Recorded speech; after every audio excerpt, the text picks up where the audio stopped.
My name's Jacob. This is the lower extremity range of motion competency. First thing we're going to do is dorsiflexion, and we're going to have our patient seated just as so. We're going to make sure the knee stays extended. We're going to line up the axis just distal to the lateral malleolus at the calcaneus in the center of it.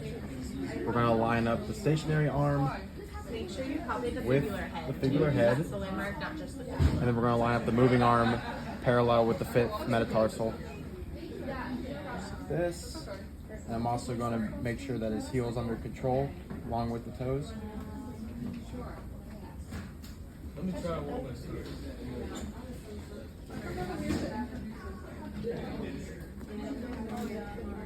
He has about 10 degrees of dorsiflexion there. Alrighty, so this is going to be the popliteal angle test or 90-90 test, looking at hamstring flexibility. I'm going to have the patient flex their hip at 90 degrees. I'm going to line up the axis of the goney at the lateral femoral condyle. And then I'm going to make the stationary arm in line with the femur towards the greater trochanter. And then I'm going to make the moving arm in line with the lateral malleolus down here. And I'm going to passively take him through.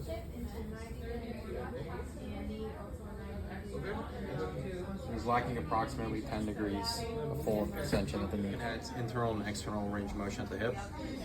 First off, can I have you find the front of your hip bone on this side? So we're going to use that as a landmark for the stationary arm. We're going to have them flex the hip to 90. The axis is going to be in the middle of the patella, and that stationary arm is going to be pointed at the contralateral ASIS. Moving arm is going to be bisecting the tibial tuberosity down the tibia. And we're first going to look at internal rotation. It's about 25 degrees. Now we're going to look at external rotation. Keeping the stationary arm level. That's about 30 degrees. Alright, so we're going to be looking at the range of motion for hip abduction. First things first, I'm going to have you find in front of your hips for me. It's okay if I place my hands here. We're going to find both ASISs. That's going to be our line of reference. The axis of the goney is going to be on the ipsilateral ASIS. And the stationary arm is going to be pointed towards the contralateral ASIS, and it's going to stay there. The moving arm is going to be going down parallel with the femur and bisecting the patella.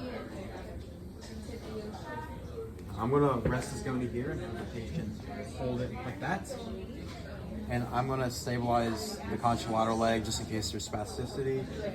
And then I'm going to take out this leg as far as possible.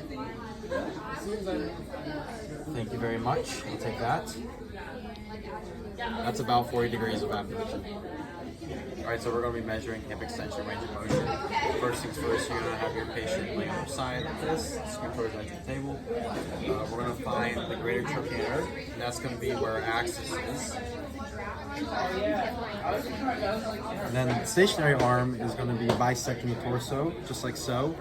And then we're going to be finding the lateral femoral condyle as a reference point for our moving arm. So I'm going to bend the patient's knee here. I'm going to stabilize the lumbar spine. We're going to extend. And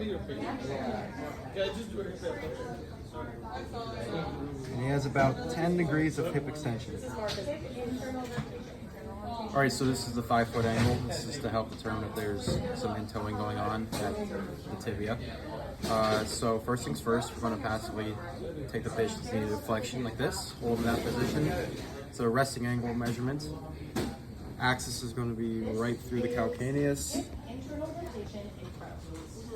And we're going to have the moving arm through the second and third toes. And then we're going to have the stationary arm in the midline of the femur. And it appears that this patient has about 3 degrees of in-toeing.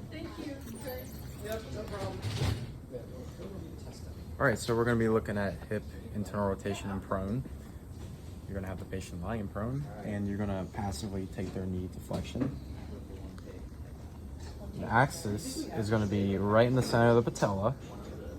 The stationary arm is going to be parallel to the tabletop, and then the moving arm is going to be bisecting the tibial tuberosity midline of the tibia.